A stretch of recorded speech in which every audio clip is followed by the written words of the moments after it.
दिन एकदम रमाइलो भइरहेको छ केटाहरूसँग हुन पाउँदा अब थाहा छैन अरू बेला सुतेर बसिन्थ्यो दिन जस्तो हुन्थ्यो आज चाहिँ दिनै पुरै पोजिटिभ लागिरहेछ पुरै इनर्जी आइरहेछ नेगेटिभ इनर्जी भन्ने कुरा छँदै छैन सबैको एउटा पोजिटिभ पोजिटिभ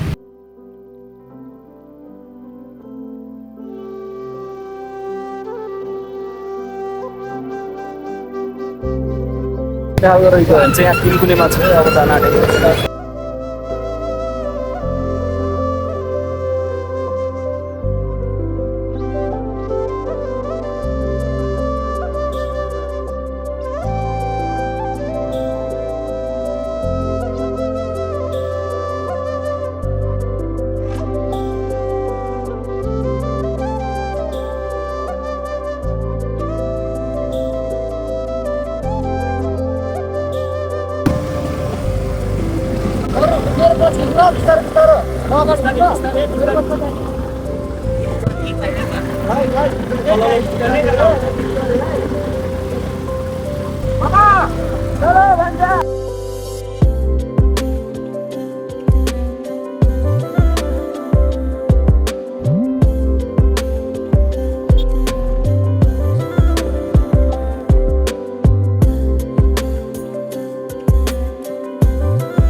त्यस्तो नि हुन्छ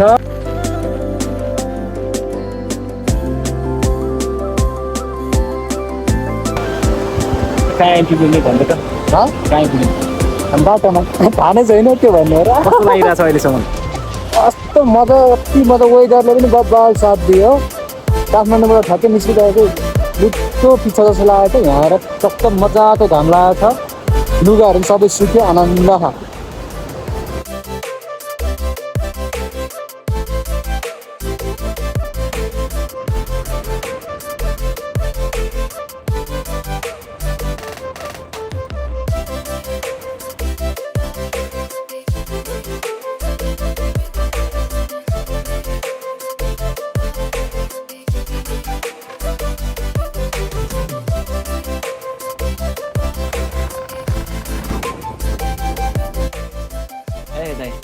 लम्बे सफर के पास पिपल पाते ओ जति हेऱ्यो झन् राम्रो पिपल पाते बाटो एउटै हो क्या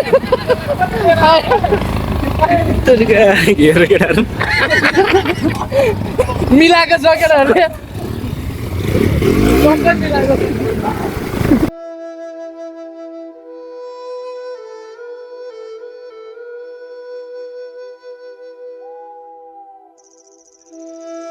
आँखा नि राम्रै हो मन पर्यो नि एउटा ahै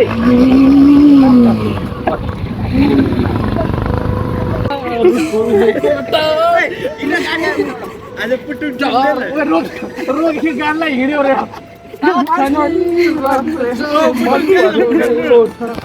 दादा दादा अब चुडिन्छ 200 को दादा चुडिन्छ 200 को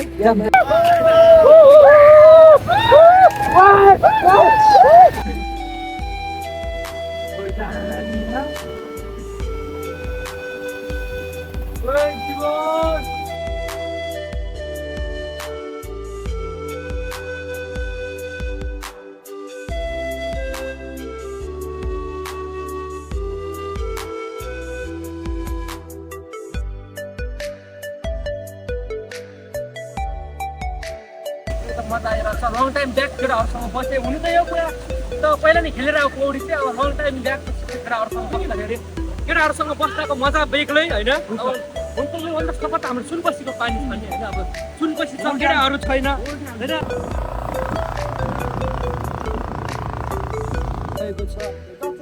लङ टाइम ब्याक पछि एनएस राइड गरेको है पहिला पनि एनएस राइड म अहिले चाहिँ यो हालतमा छु अहिले मान्छे छोरी मान्छे होइन त्यस्तो होइन लुगा बिजहरू अडिएर यो हालतमा छु एनएस राइड गर्नु मजा आइरहेको छ कपाल रमाइलो भइरहेछ दाइ अरूभन्दा नि ट्र्याक ट्याक्यो अरूभन्दा लुगा लागेको त्यही हो मजा आछ एकदमै यो पहाड यो लोकेसनको लागि चाहिँ म एकदमै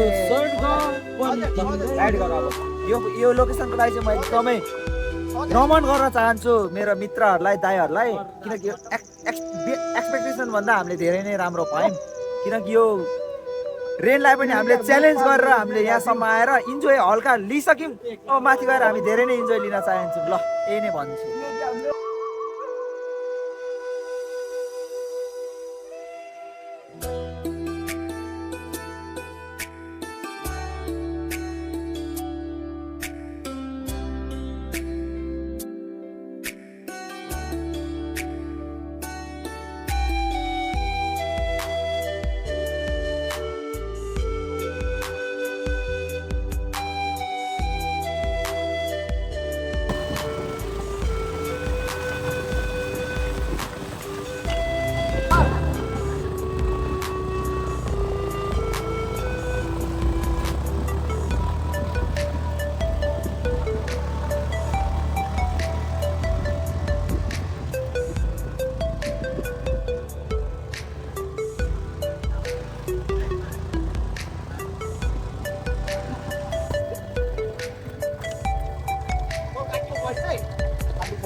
कति केजी छ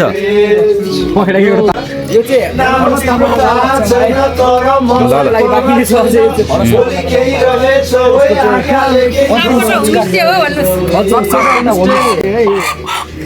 भाले है यो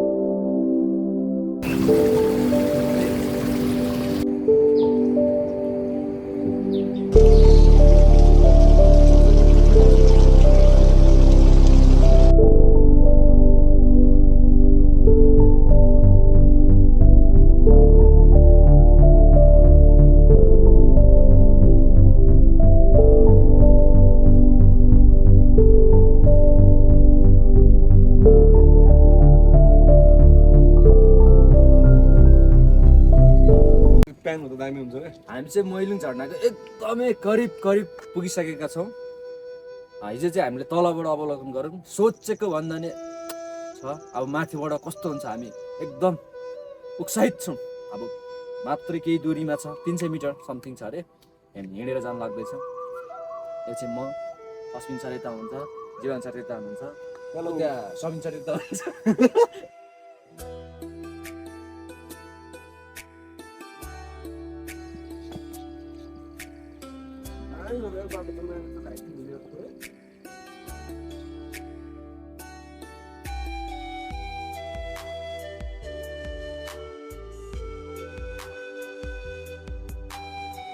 So guys, we are on the destination, the view.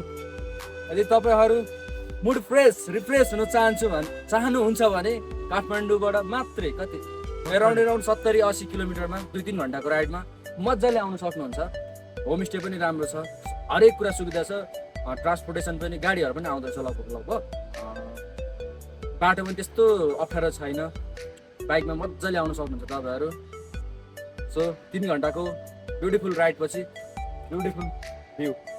सबभन्दा राम्रो चाहिँ झरना हेर्नु सक्नुहुन्छ। Worth it. यतिसम्म आएको चाहिँ एकदमै यहाँसम्म आउनुको मेन चाहिँ यही हो। ल